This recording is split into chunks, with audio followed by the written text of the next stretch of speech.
Welcome to this session today. Thank you so much for joining us. It's going to be a very meaningful, a very refreshing discussion, very different to a lot of what is talked about generally within the CDR space, or at least the symposiums and conferences that I've participated in. I am delighted to be the chair for this panel today. To briefly introduce myself, my name is Sindi. Most of you probably know me. I'm a researcher at the Oxford Sustainable Finance Group, and my work focuses on unpacking the dynamics and ensuring integrity within international carbon markets, with a specific focus on Article 6, but moving more into CORSIA and so the transportation sector as well, so maritime as well. I'd like to start by providing some contextual background to this session. This is nothing that you didn't hear in the first two sessions, but it is worth doing it anyway, I think, to lay out the scene. And I was giving some thought before starting the session to how I wanted to start. It's going to be a bit gloomy, so I apologize in advance. But, okay, here it goes. And bear with me. Considering the unprecedented challenge of the climate crisis that we are facing today, which, frankly, and I don't know about most of you, but keeps me up at night, and the fact that carbon removals are unavoidable and necessary to bring us to that goal of global net zero, and also beyond that, to clean up the legacy carbon that is going to be remaining in the atmosphere even beyond that date, it is very, very important to allocate CDR efficiently. So the carbon removal budget proposes one framework in which we can do so, as it envisages CDR as a scarce or finite resource. And we heard this in the previous two sessions as well. So this means that CDR allocation and development and scalability is constrained by a range of physical, geographical, economic, social, and political factors. And I do stress this fact because if you were with us at the Sustainable Finance Summit, at the CRB session, this is a very contentious point, and you heard some disagreement within the panel as well, with a lot of CDR market actors thinking that we should not put kind of this, the finite nature of it at the forefront, but rather think of CDR as a limitless or an infinite resource. And this is very simplified, but to just give an example, some nature-based removals may require vast tracts of land for their development, and this provides a scarcity. And some technological removals can also be quite energy intensive, right? But in addition to this principle of efficiency, so efficient allocation of CDR, when we talk about scalability and appropriate budgeting frameworks for removals, we also need to place equity and justice at the heart of these conversations. And these are often overlooked in a lot of rooms by principal market actors. But they are rapidly gaining ground, they are rapidly gaining importance, and this is particularly so in the legal sphere. I know that I've talked to a couple of you for recent ICJ's advisory opinions and other advancements in that front, so it's very exciting at the moment to be working in this space. So to adopt a global equity lens to CDR, we need to be guided by core principles within international environmental law. So those are principles of common but differentiated responsibilities between countries, and also what constitutes a fair share obligation.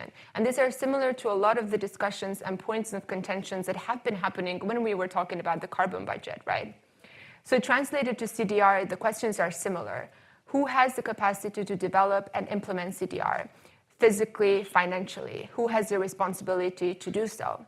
But equally, moving from this global lens, we also need to think about equity and questions of justice at a local level of implementation.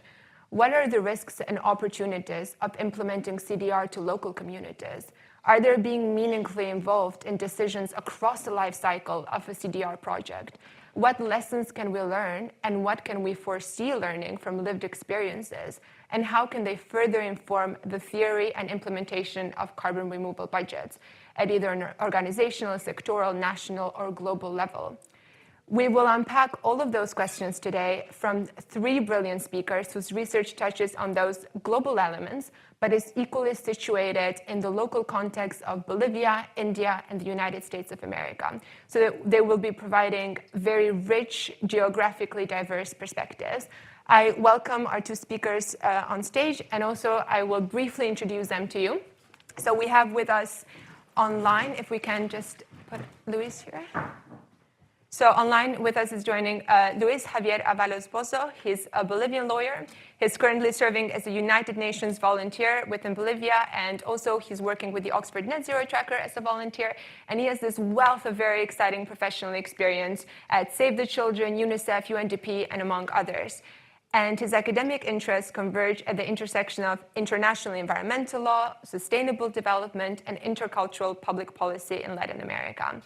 And here on stage with us in person, we are very lucky to have Kanish Jain. He is a Chevening Scholar and a chartered accountant who has pursued a master's in climate change finance at the University of Edinburgh. He's also, very excitingly, a consultant to the government of India, where he has spearheaded many climate finance initiatives and has been actively involved in conceptualizing India's national green bank framework.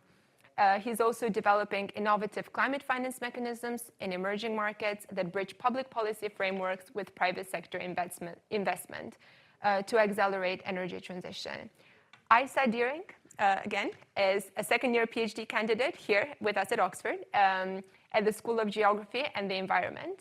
She works on the politics of nature-based and engineered carbon removal in the United States, paying particular attention to issues of environmental injustice, colonialism, and extractivism, which again are under touch topic in this area. So without further ado, I will hand it on to Luis, who is going to give us his presentation. This is the perspective. Luis, over to you. Thank you. Thank you very much. Good afternoon to everyone. It's a real privilege to be here at Oxford. Although not in person, but virtually, it's the same excitement and the same happiness for me. And I'm going to try to contribute to this critical conversation on carbon removal budgeting, what it means, whom it serves, and where it's headed. As Sindi very kindly introduced me, my name is Luis. I'm from Bolivia, and today I'm going to bring you insights from my country and a territory where climate policy, ancestral knowledge, and resistance against carbon colonialism intersect in powerful ways. So, well, without further presentation, I'm just going to proceed.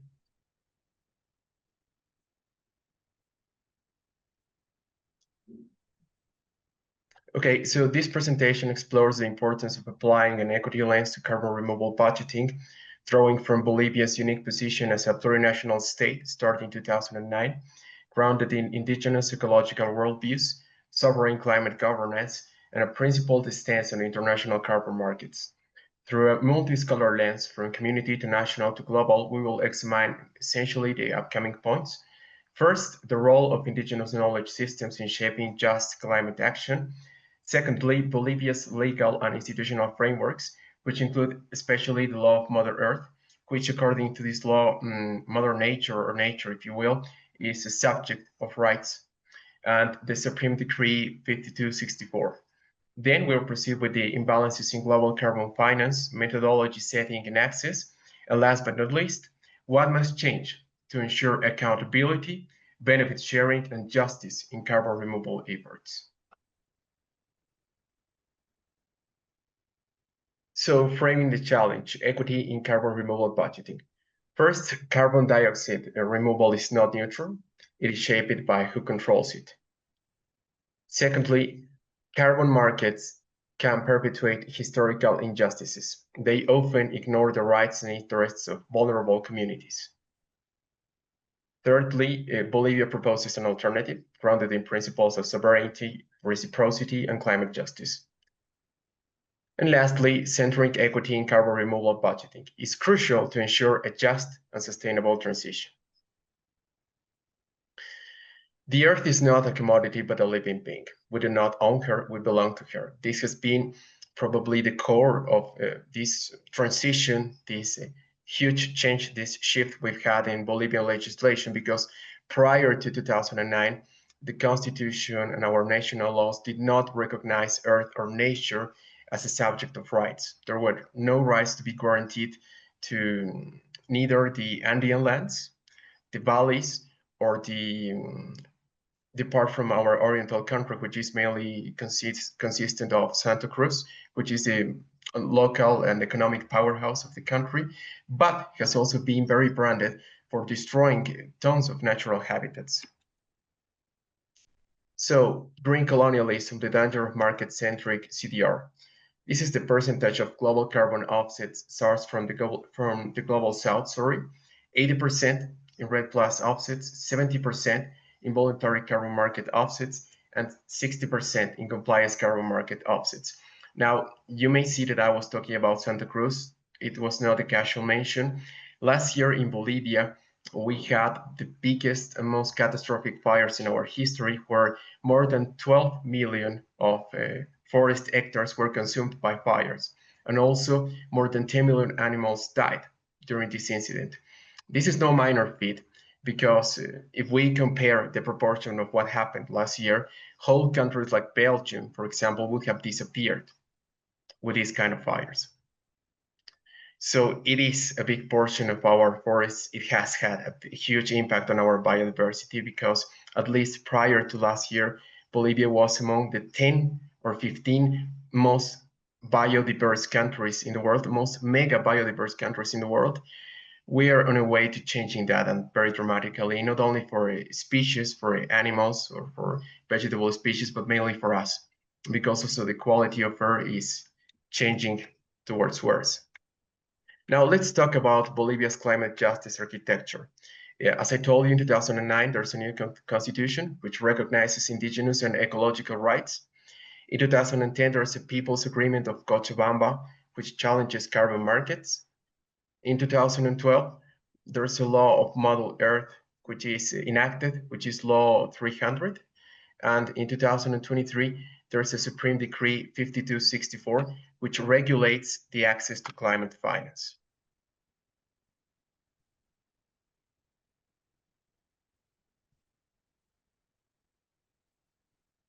Now, this is a very important part of the presentation, which addresses sovereignty and participation in Bolivia's CDR governance. This slide tries to examine the key elements of Bolivia's Supreme Decree 5264, which regulates the access to climate finance and emphasizes national sovereignty over carbon assets. This decree includes autonomous territorial entities, which is a new kind of jurisdiction, if you will, which was also introduced in 2009. In the decision-making process, and is implemented by the Vice Ministry of Strategic Planning, ensuring greater participation and local control over carbon removal budgeting and projects. Well, at least that was the intention from the theory, because for this, it has autonomous territorial entities to have full control over their territories. They first had to approve by a voting process, a local card, like a local small constitution. How many of they have they approved it? Of the 36 that were meant to approve it, only one, Santa Cruz, has approved it. And ironically, also Santa Cruz is a part of the country which is mostly and biggerly degrading the forests and the nature.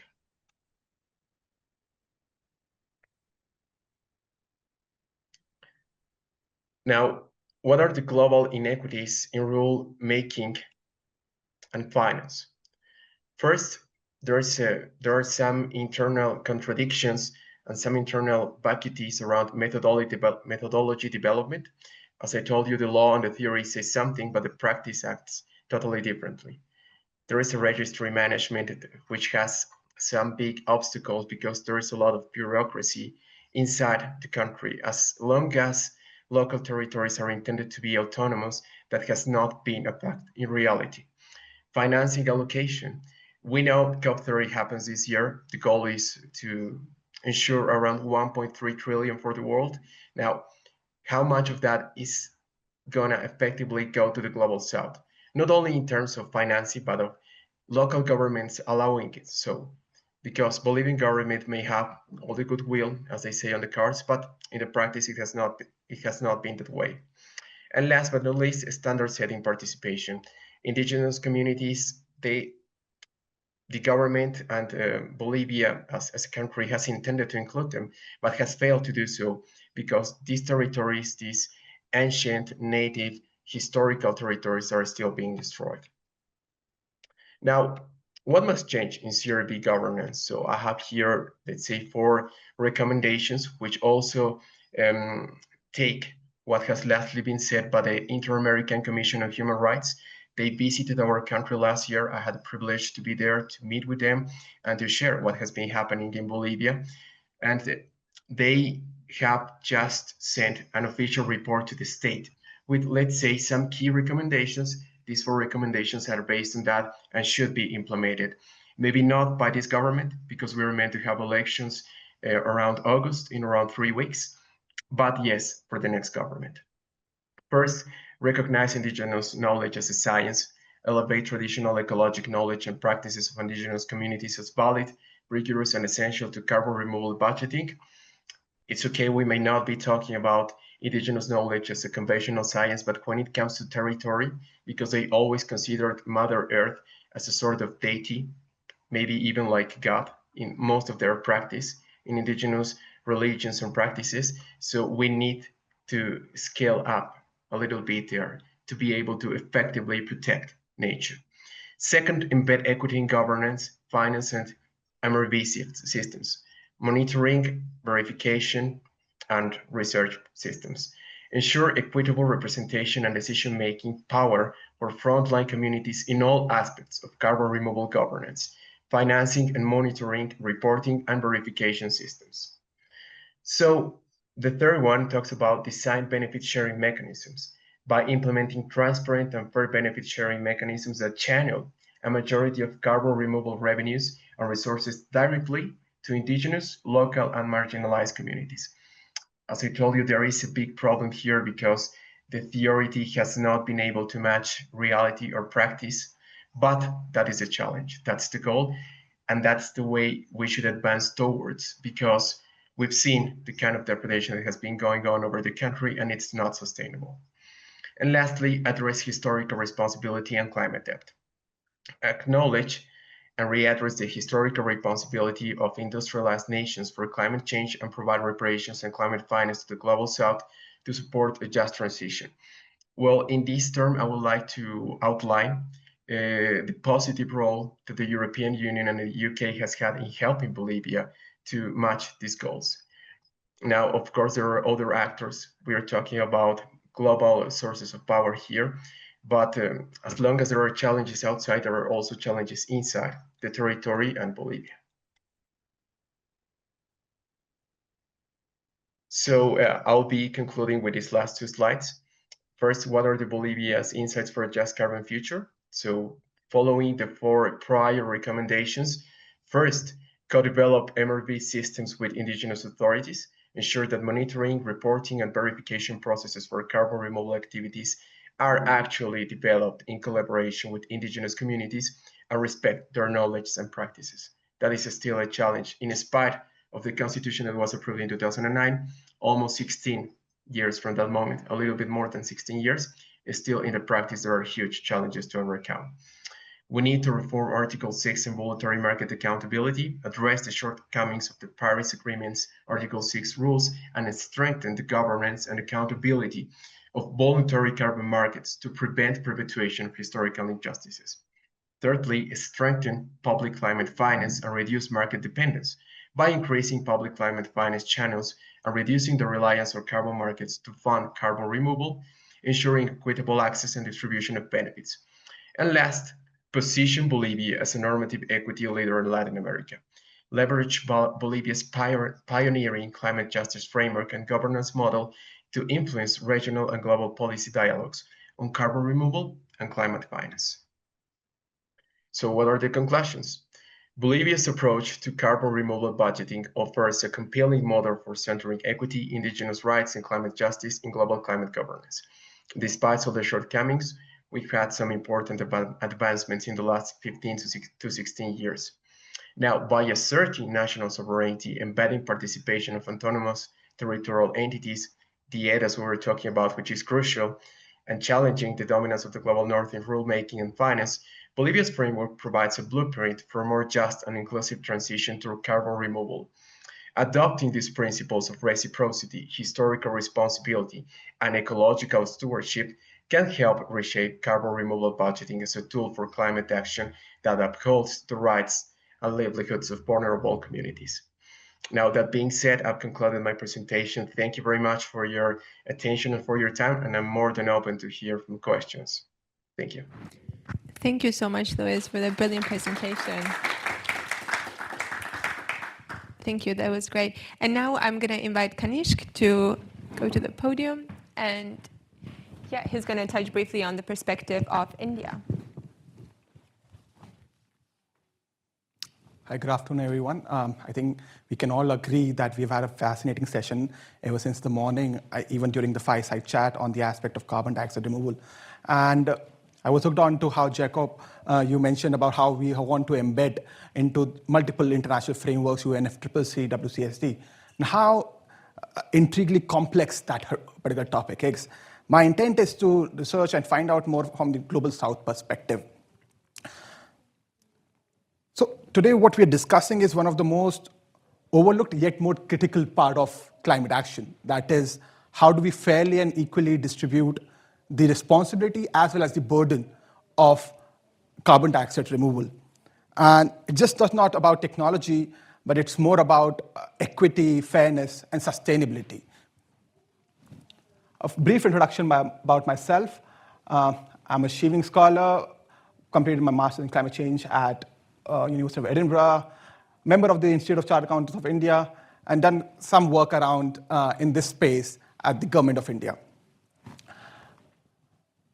I think we all can agree to the fact that we are past that stage where just reducing emissions would have taken us beyond.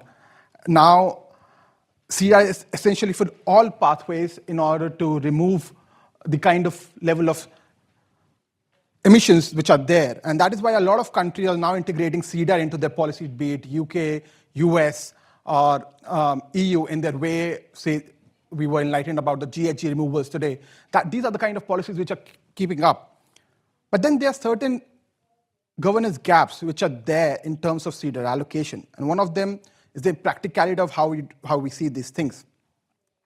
Today, 70% of CDR credits generated in developed products are generated in developed countries, despite greater potential in global south. Around 90% of the money flows to the global north, and only 10% flows to the global south. Now, this is causing a major inequality in terms of how this issue is being taken. My friend highlighted the earth as a single commodity, but within that, there are certain divisions which are happening, which are unimaginably creating a distinguishment between fellow citizens. And hence, what we recognize is that there is no international particular framework which governs CDR at the moment or singularly binds it. We also find out three critical governance gaps, which is in Global South, we see you have to manage mitigation deterrence because that is where a lot of their efforts are going.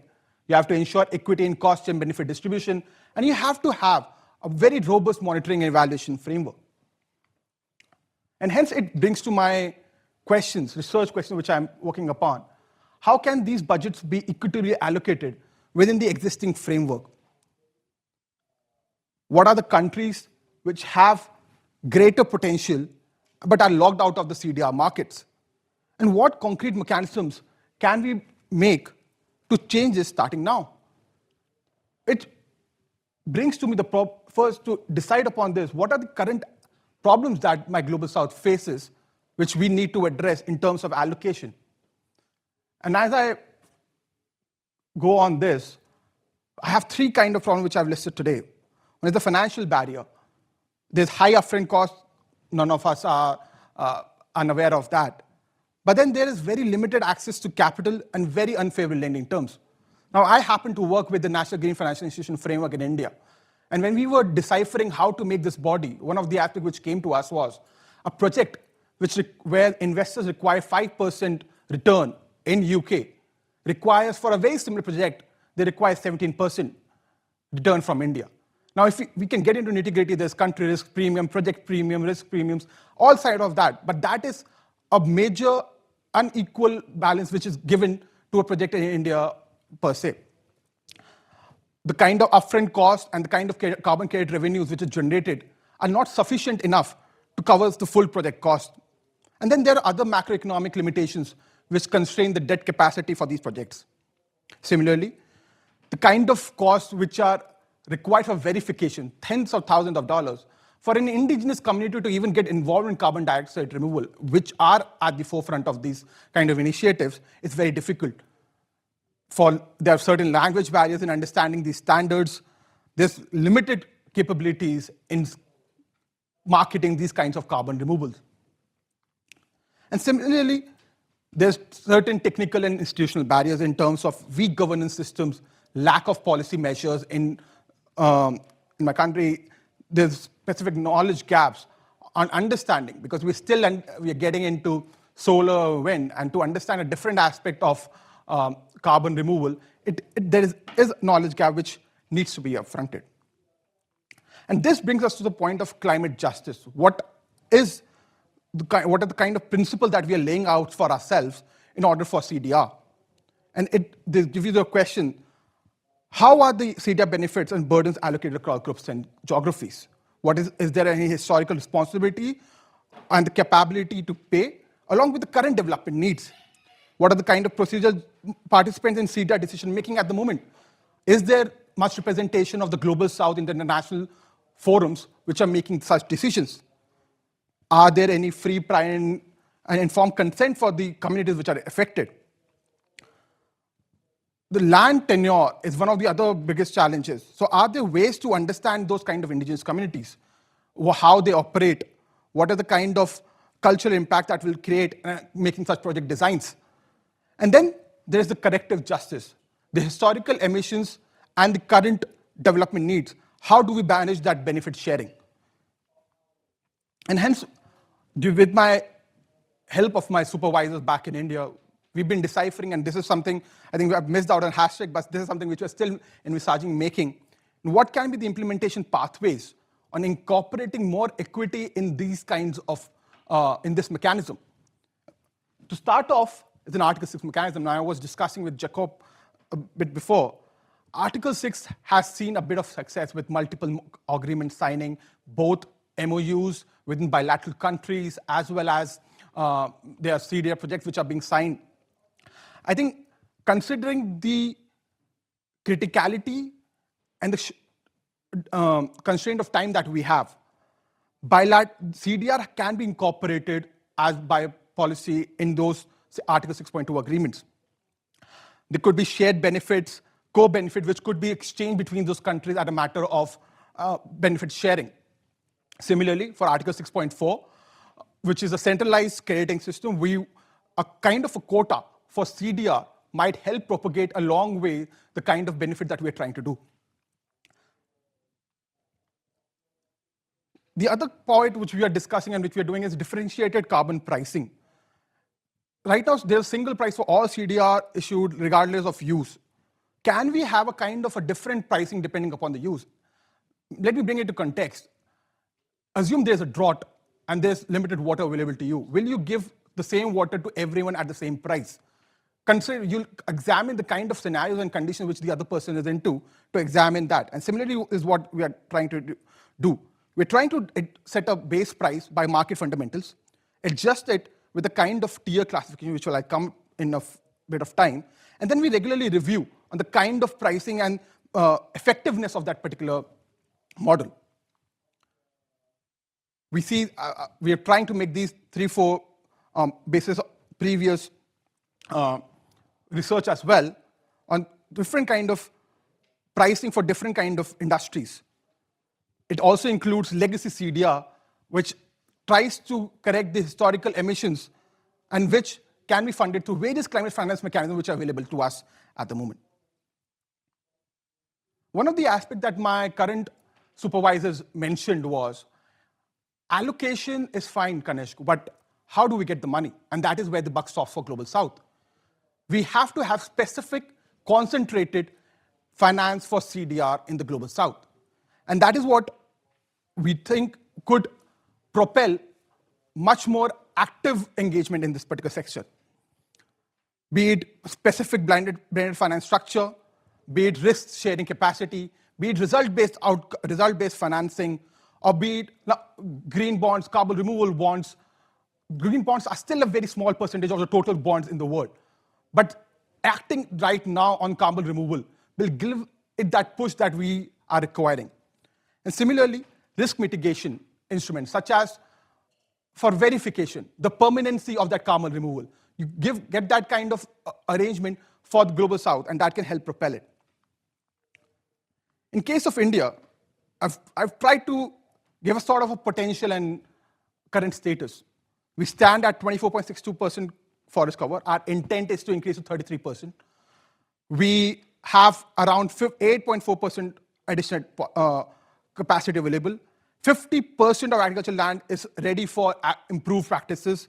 30% of wetland restoration and mangroves. What it gives is multiple researchers have given us a potential of more than 600 gigatons. Now that's massive, massive. And you talk about weathering, you talk about geological storage, we have it. Two things is where India is lacking. One is policy, other is finance. Policy is one on which they're countering. The organization which I was working with, Niti Aayog, they're coordinating multiple ministries. We're having multiple climate level agreements.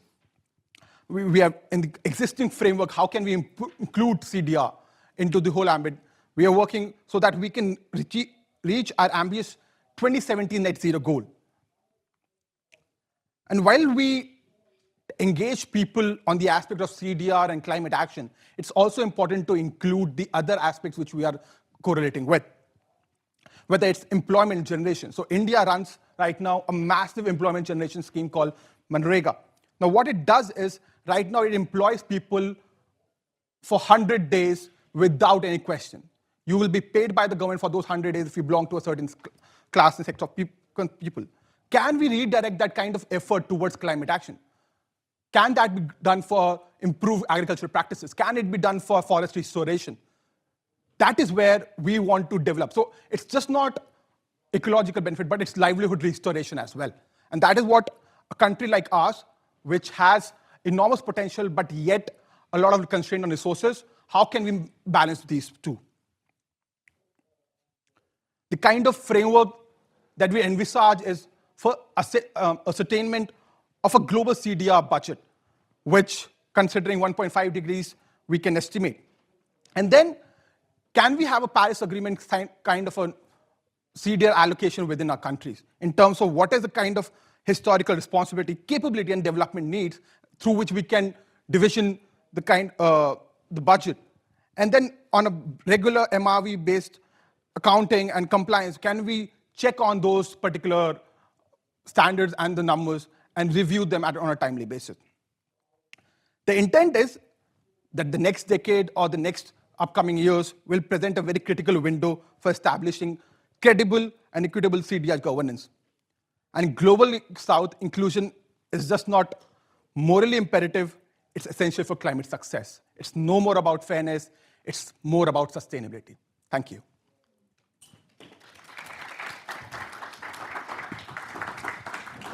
Thank you so much, Kanishk. That was brilliant. And now I invite Asa to the podium as well. She will bring the perspective of the United States of America, where she has done extensive research and field work. Yes, I'm sorry to be talking about the US today. I feel like there's been a lot going on, particularly since February. A lot to catch up on in terms of carbon removal. My name is Asa Deering. I'm from the US, I'm from North Carolina, and I'm a second-year PhD student here at the University of Oxford in the School of Geography and the Environment. I'm also a research fellow at American University's Institute for Responsible Carbon Removal. I look at both nature-based and engineered carbon removal, and their sort of places within the wider carbon economy within the United States. And I'm kind of here to provide an update from the front lines. Over the past year, I've done extensive field research in the Carolinas, in Iowa, in California, and Louisiana, where these projects are actively being deployed. And am here to kind of present some lived experiences, as well as a framework that really came from community engagement on how we can maybe integrate principles of safety, efficacy, and inclusivity into the carbon removal budget.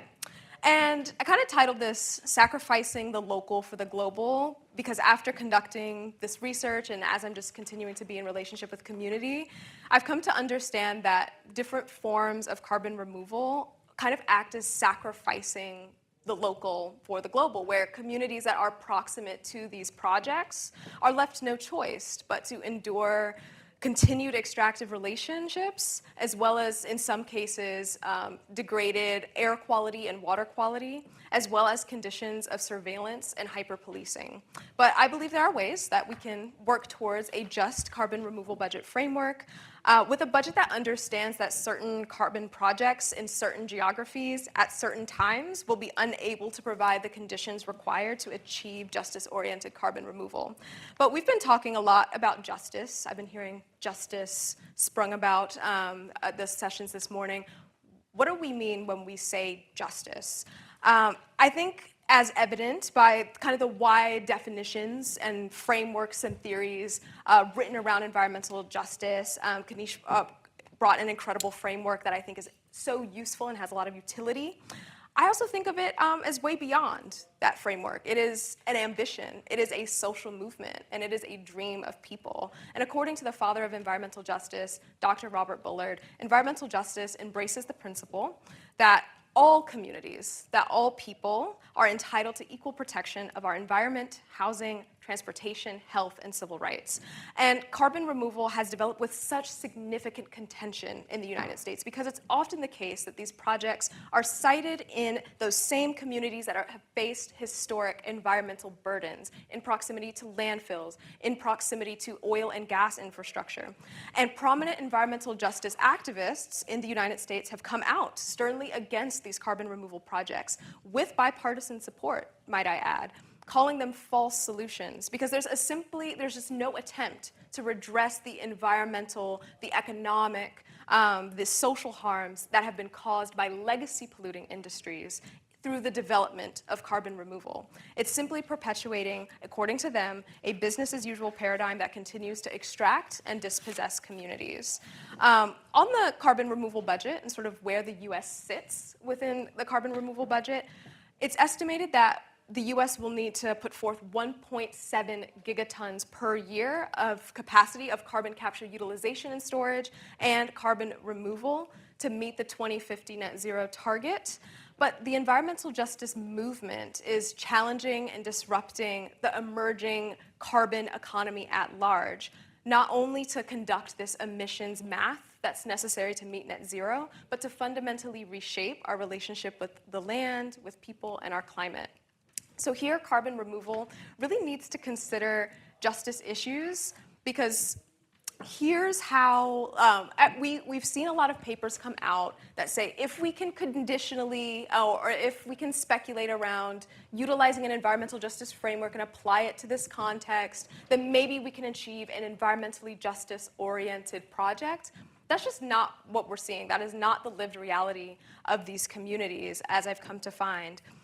What we've seen is that nature-based projects in the United States have foreclosed and privatized green space from public and indigenous use, which has disrupted ancestral relationships with nature. As we've seen in the case of Satarsha, Mississippi, and Decatur, Illinois, we've seen that engineered geologic storage projects have come with risky infrastructure, such as pipelines, such as injection wells, that have leaked, that have ruptured, and have the potential to cause significant harm and even death in proximate communities. We've also seen that enhanced oil recovery and point source capture, which has been active in the United States since the 1970s, incentivize the continued use of fossil fuels, which has been well demonstrated to poison communities and create economic dependencies in proximate communities. I hate to bring his name up, but he kind of is actively shaping the state of carbon removal in the United States right now. And even though this administration has made it very clear, drill baby drill, they do not believe in climate change, they are very pro-industry, they have aligned themselves with legacy fossil fuel companies and with agribusiness companies with as many tax credit breaks and subsidies as possible. And here, one of my brilliant community partners names that carbon removal is where agribusiness and fossil fuels meet. And we see that through the retainment of the 45Q federal tax credit in the Big Beautiful Bill, which has, since its signing on July 4th, it has brought the incentive to conduct enhanced oil recovery projects at the same rate as permanent geologic storage projects. So it kind of undoes this like Scooby-Doo mask of here to like put this tax credit to fight climate change, it is to support the fossil fuel industry and the agribusiness industries. We also see Trump working with federal regulators to develop a pay-to-play permitting scheme that allows pipeline developers to fast-track their projects, which undermines community oversight and public safety. I would look, if you're interested in that, look at what's happening with the Pipeline Hazardous Materials Authority Administration. They're also deregulating environmental protections guaranteed in the Clean Air and Clean Water Acts from the 1970s, and they're utilizing the Internal Revenue Service, which is our tax collector, as well as our Department of Justice to attack environmental justice watchdogs. I mean, we're seeing what's happening with the Harvard case. They're punishing state and local governments that are, putting forth their own laws to protect communities because they are refusing to comply with the federal administration. And I think with the repeal of the Inflation Reduction Act funding, I mean, we just saw this opportunity granted by the Biden administration to invest in something different, investing in direct air capture firms that were interested and uniquely positioned to engage in community governance frameworks as well as develop community benefits agreements. And now that funding has just been taken right away. We've seen the pausing of the California Alliance for Direct Air Capture project, pausings in projects in Texas and Louisiana, and even in some cases, the retrofit of those same direct air capture facilities into a DAX EOR scheme, as is the case with 1.5's plant that is now owned by Occidental Petroleum in Texas. So here's what I did. I was curious to learn more about what are communities kind of facing in proximity to these carbon removal projects. And I found when I was in Iowa, in Central California, in Southwest Louisiana mostly, I was engaging mostly with frontline folks that identify as Black, Indigenous, or low income. These were typically geographies that have low housing ownership rates, folks that mostly have high school level education. So it was very clear, even though we're going to do some statistical mapping to see if there is an EJ correlation, it's interesting to see where these projects are emerging kind of naturally in the US. I did a lot of kind of deep relationship building over the course of several months. I did site visits with alongside these community partners. We went out to the injection wells, we went to the pipelines, we went to the facilities, and I hung out with them. I was out at public comment sessions for these projects. I was out as they're engaging in town halls in their communities, the types of conversations that kind of emerged, and held my own workshop series to see kind of how they're picturing the state of carbon removal and if we can kind of translate some of the things that they're asking for into these wider international frameworks. These are just a list of some of the projects that I was taking a look at.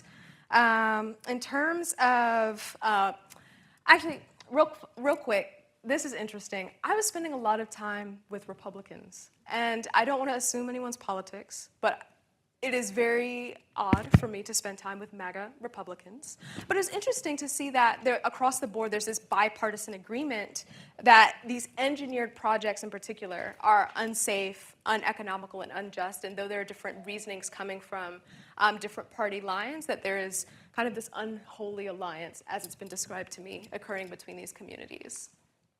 And what we sort of came together to produce was the carbon removal trilemma.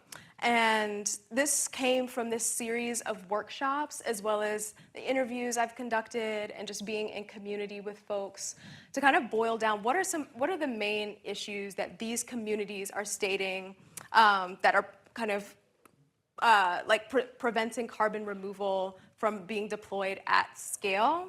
So what they have named is that safety, inclusivity, and efficacy is what's important to them. The trilemma framework is probably familiar to folks that work in the climate and energy space. There's an incredible energy trilemma that kind of addresses this as well. And what this trilemma represents, I hate to be the academic to just present another framework and say, good luck. But it represents a set of problems and opportunities of carbon projects because of their entanglements with the wider fossil fuel, petrochemical, and agricultural industries. What the safety pillar looks at is whether or not physical infrastructure of the project risks community and environmental health. And what this means for the carbon removal budget is that it can't simply include projects with high carbon removal potential. It also must consider avoiding harm to communities and ecosystems, particularly those that have historically been overburdened by pollution. And projects that co-locate with or extend fossil fuel operations should fail this test, as they often perpetuate environmental risks and socio-political harm, especially in frontline communities. The efficacy pillar looks at whether or not the projects can actually just draw atmospheric carbon dioxide from ambient air into permanent geological sinks, particularly under economic and social constraints. So this kind of looks beyond the emissions math, but it includes the energy penalty, permanence, life cycle impacts, the ability to sustain these operations under real-world conditions. And projects that depend on unstable regulatory environments, as we're seeing at the federal level in the United States, as well as fossil fuel revenues or even contested land use, may undermine carbon removal's long-term credibility and scalability. The inclusivity pillar examines who can shape, govern, and participate in project formations, and if tax mechanisms like 45Q kind of sideline community governance and public oversight in favor of those larger legacy polluting actors, then they fail to meet justice-oriented standards, even if the carbon outcomes appear promising.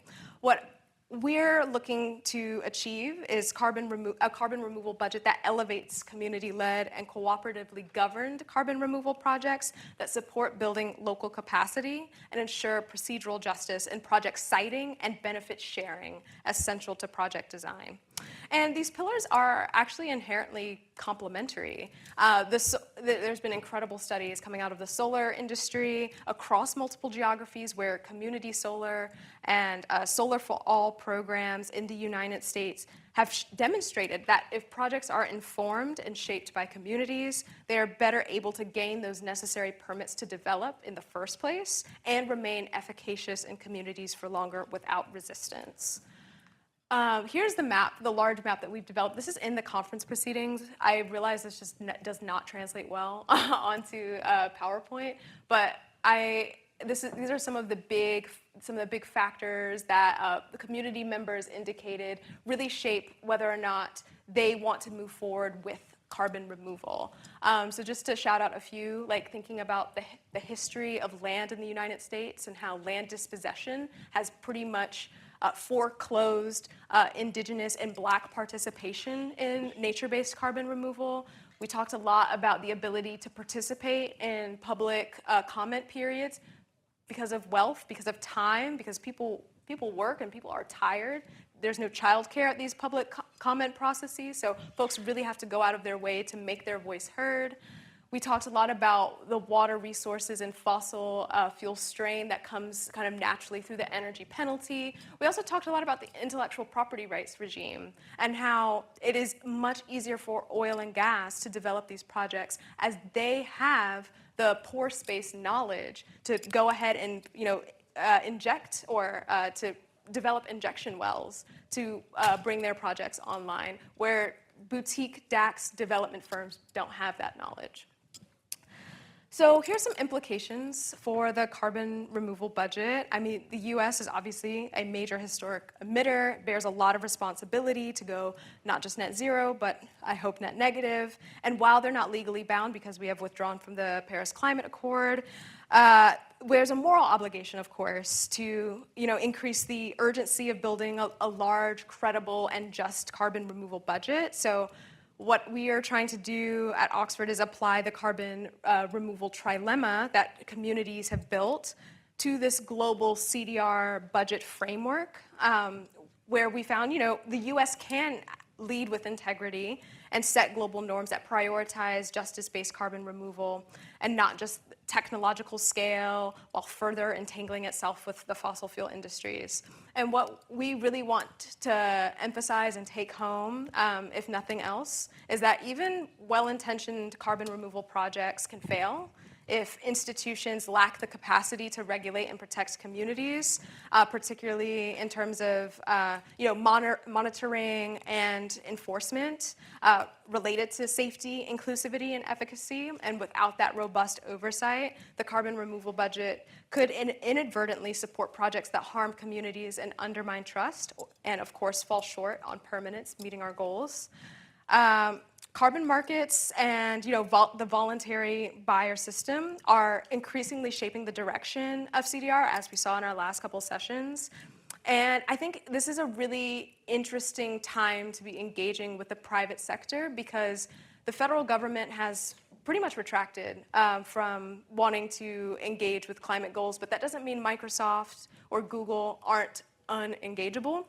And what we've been seeing is that communities are actually creating means and ways to engage directly with these corporations, to engage with community benefits agreements creation, to create community governance frameworks. And I would encourage y'all to look at Microsoft's environmental justice framework for renewable energy, which a lot has been sort of applied in the carbon removal space as well. I think that's a great example of how Microsoft kind of convened community partners to shape how they conduct renewable energy procurement to meet their needs. So there's these interesting ways in which folks are making these negotiations to achieve environmental justice despite there being state capacity against environmental justice. We're also, on a more controversial note, calling for a moratorium on projects that have the entanglement of legacy polluters and carbon capture, utilization, and storage, and carbon dioxide removal in the carbon removal budget framework. So what this looks like is we understand that these legacy polluters are best prime given their infrastructure, their insight, but at the same time, they're creating projects that are perpetuating harm in communities. Therefore, they cannot be counted towards the carbon removal budget. So some implications, would love to discuss more, but I believe that is my time. So thank you all so much for hanging out.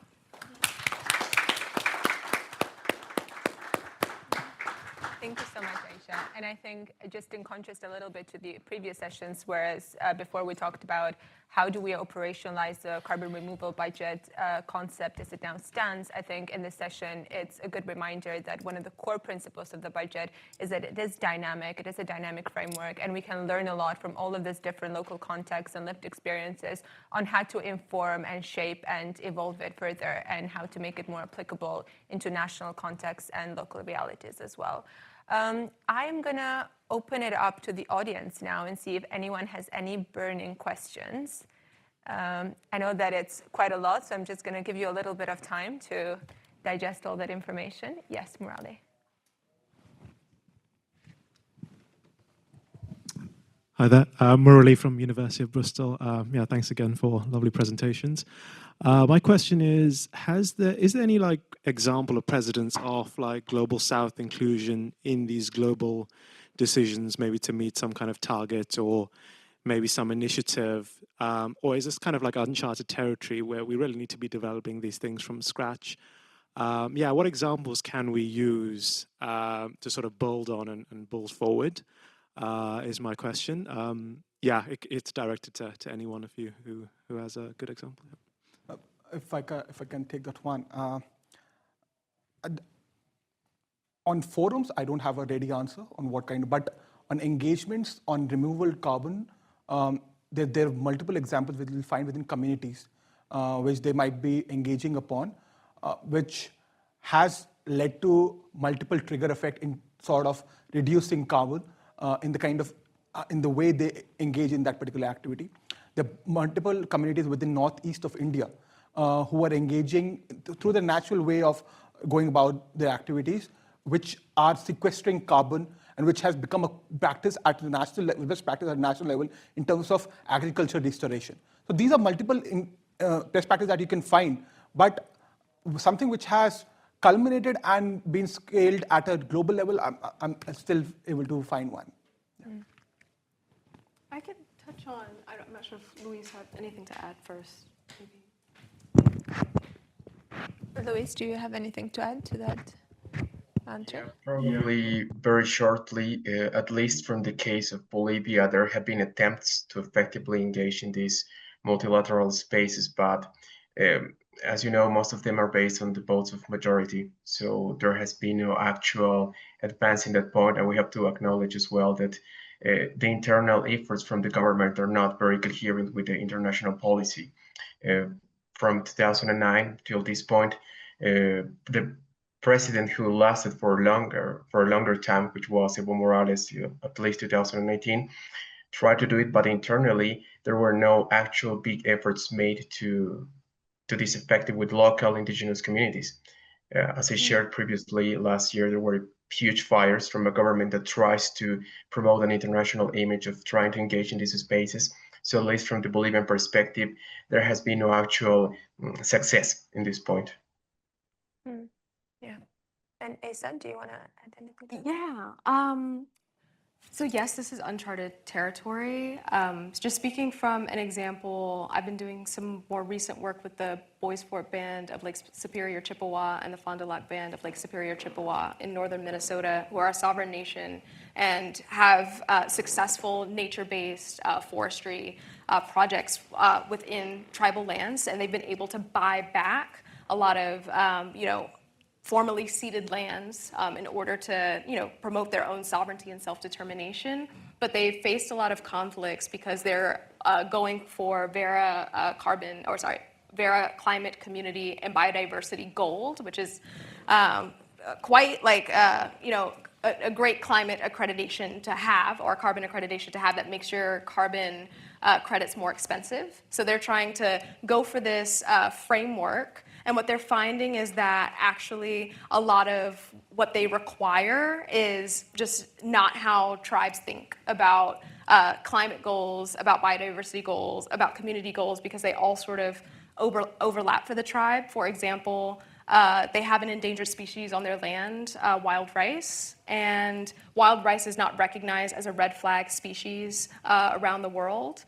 And Verra is basically just not considering the issue of wild rice, which both of these tribes are, keen on protecting as like a biodiversity goal that could help them achieve this Verra climate, community, and biodiversity standard. Just as a kind of example of misalignment, they're actually looking to develop their own sort of tribal protocol or framework that, Microsoft and Amazon can kind of look and say, oh, great, this project meets this tribal standard of carbon project, and not necessarily like a Verra CCB standard, if that makes sense. It was a bit of a roundabout answer. No, that was very interesting. Anyone else in the room who has a question? Yes, Jacopo. Thank you, all the three of us, for the very interesting presentations. I have a question. I was reflecting on geographical distribution and the way you three tackled the topic in slightly different manners.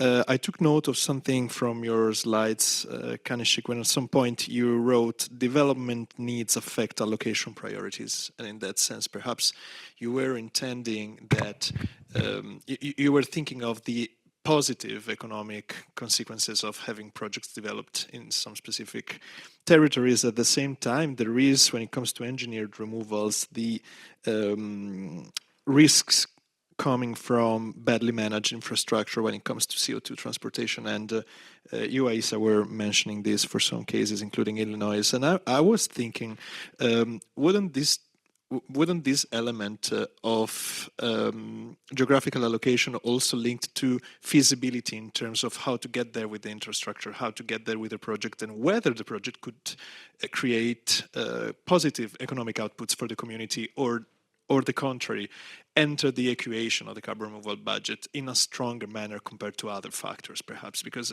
I think that out of the entire day, it's the first time now that I hear this point stressed so amazingly. I would say thank you for this.